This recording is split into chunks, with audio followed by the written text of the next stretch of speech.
What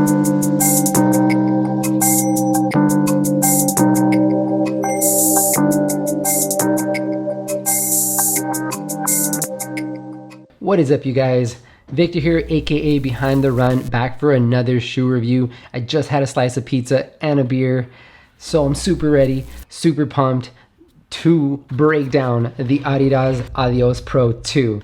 The main thing I want to cover in this review is where does it sit in the lineup of the other carbon plated racers that we have available to us today. And that's really what I'm going to cover in today's shoe review. So let's get to it.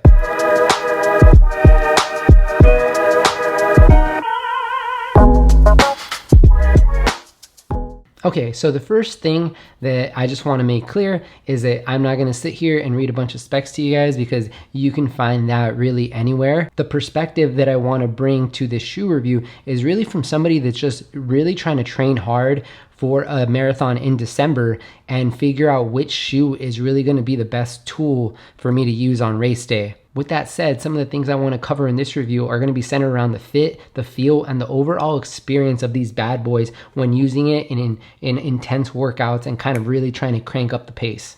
Public service announcement before we continue with the review.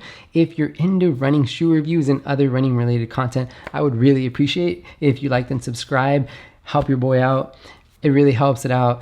Get it on the algorithm. I am a newbie, so I'd really appreciate it getting out there. I'm going to try to bring you guys as many shoe reviews of shoes that I think are impactful, not just in the racing category, but other things like stability shoes and just overall trainers, and really kind of give you my perspective, being in the running industry for a bunch of years, working for Hoka and Brooks.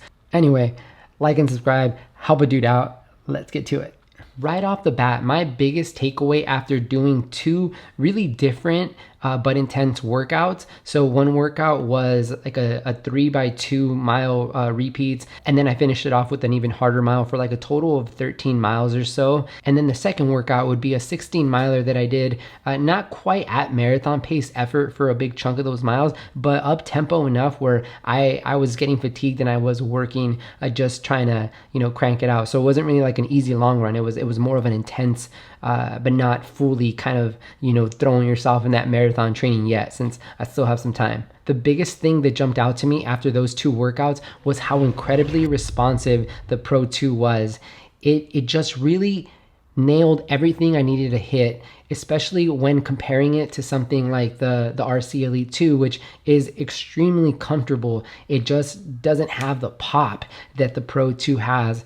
And what I really, really loved about this shoe was I was in complete control of my paces. If I wanted to surge, if I wanted to pick it up for a mile or for an extended effort, it really felt like it worked with me to do that. The Pro 2 was incredibly responsive while still providing a good amount of protection. I don't want to say cushion because it didn't feel like it was this overly soft ride.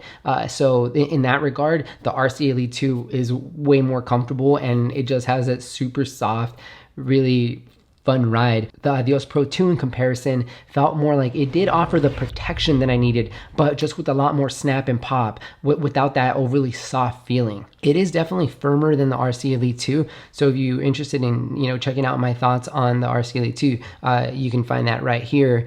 But it sits somewhere in the balance where it's not as soft, but it does provide that protection. But it definitely is softer than something like the Endorphin Pro or the Speed. So it's higher up on the level of those. And I feel like it kind of combats those shoes with almost like that responsiveness and quickness, because I feel just as quick and nimble in those, except this one feels like it gives me a little bit more protection, especially when you're looking at that marathon distance. The next thing that stood out to me, and it was something that I enjoyed out of the Endorphin Pro and Speed, and I knocked a little bit about the RC Elite 2, was the outsole grip. So while it does just have, it's just the tip, just the tip, oh shit. Well, just the tip is Continental rubber, and which is great that it's right there. It gives you really great traction on that toe off. The rest of the outsole isn't Continental rubber, but it does have this little texture to it that gives you great grip, and there's these little holes in there. Whatever updates they did from the previous edition, which I didn't run in, so I don't have like direct feedback about that. it does really do well on slightly wet areas and these kind of sandy areas. And I'm one of those people that think an outsole is really important, especially when you're going into a race, because you'll go and you'll travel to these conditions where there's going to be like a light mist, or it rained the morning of, or it is raining that day, especially, you know, maybe you're traveling on the East Coast, or somebody, you know, CIM tends to be a very chilly morning.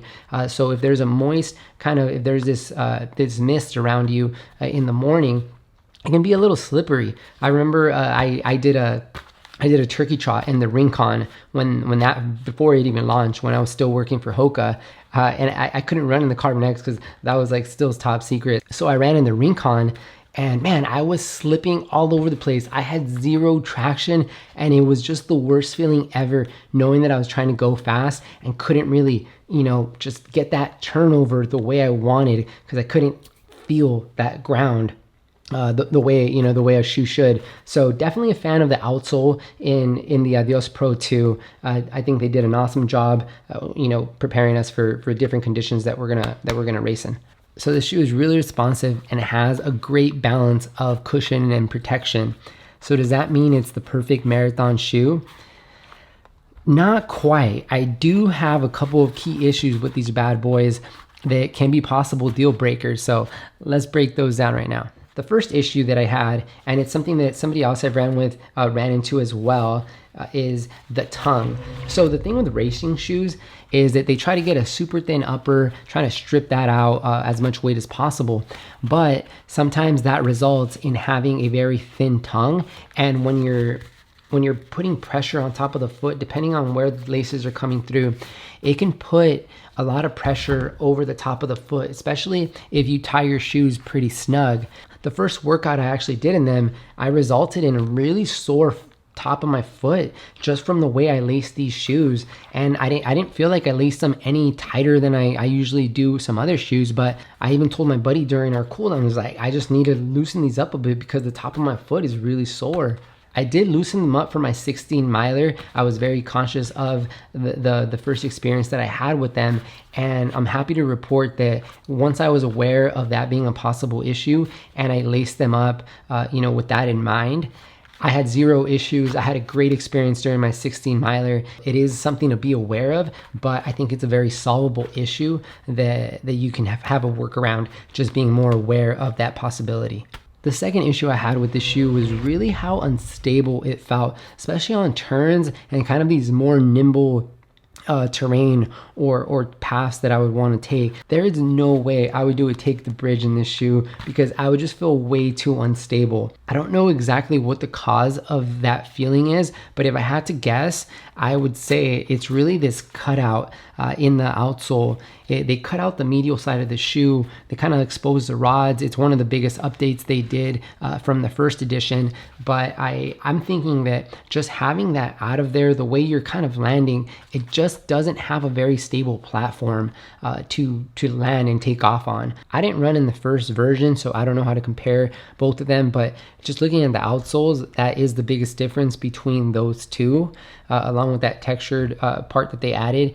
But I don't know if the first one felt unstable. Please let me know if you ran in the first one and you had that same kind of experience. But I did happen to find that this was a pretty unbalanced ride. Those two things are really all it is when it comes down to the negatives that I found in the Pro 2. What's my overall take about the Adidas Adios Pro 2? At the end of the day, when I think of the marathon and half marathon distance, I want a shoe that I can switch gears in at will. I want to feel like I'm Vin Diesel in Fast and the Furious 20 or whatever movie we're in at this point.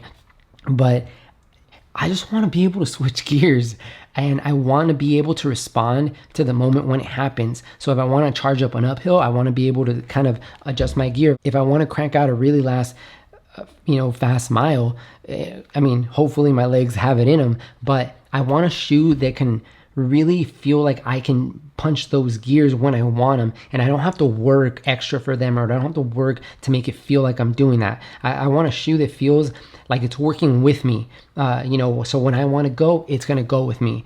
And That's how I feel in this shoe. And that's the type of ride that makes me feel confident when I'm thinking about, going after my goals and trying to be really aggressive on race day. On the flip side, if you're doing your first marathon, or if you're, more of a beginner and your stride isn't as efficient as it will be in a couple years after working on, building form and, having the right routine, this shoe, I just wouldn't recommend it because it just feels too unstable. And as you fatigue, I feel like you'll just be a little bit more on the sloppy side, and the benefits of this shoe won't even be able to help you out, just because you're just going to be too unstable and too inefficient in your stride for this to matter. And that's going to be it for me for this review. If you like this review, if you're into these sort of things, please remember to like and subscribe. I really appreciate it. I have one more shoe in my marathon search lineup that I'm going to be cranking out. Hopefully I'll get this review out for those the next week, and that's going to be the Metaspeed Sky. So it's really going to be comparing all the shoes that I have at my disposal. And don't even sleep on the Endorphin series. Those shoes were my favorite shoes of last year. They're freaking amazing. They're light, they're responsive. They're just not quite as cushioned and on the stack height level, but as racers, I'm a huge fan of those. So those are still kind of, right there in my radar as maybes. Also, the Rocket X, I'm a big fan of that shoe. The 361, the Flame. Oh my God, there are so many good racing shoes out there. Maybe I just got to do a Royal Rumble for these, some kind of video. I don't know. But anyway, I'm getting off topic. I'm getting ahead of myself. I need to go have another pizza and beer and just chill out tonight, and also edit this video. But again, if you enjoyed this video, if you enjoy shoe reviews, I would really appreciate you liking and subscribing. Please, if you have any questions, if you have any feedback, always feel free to comment, reach out on any social media platform. I love talking training. I love communicating with everyone and just enjoying this industry. If you have any questions, please feel free to reach out, whether it's about shoes, training. I just love talking about this stuff. So I hope your training is going well, and I'll catch you guys on the next one. Peace.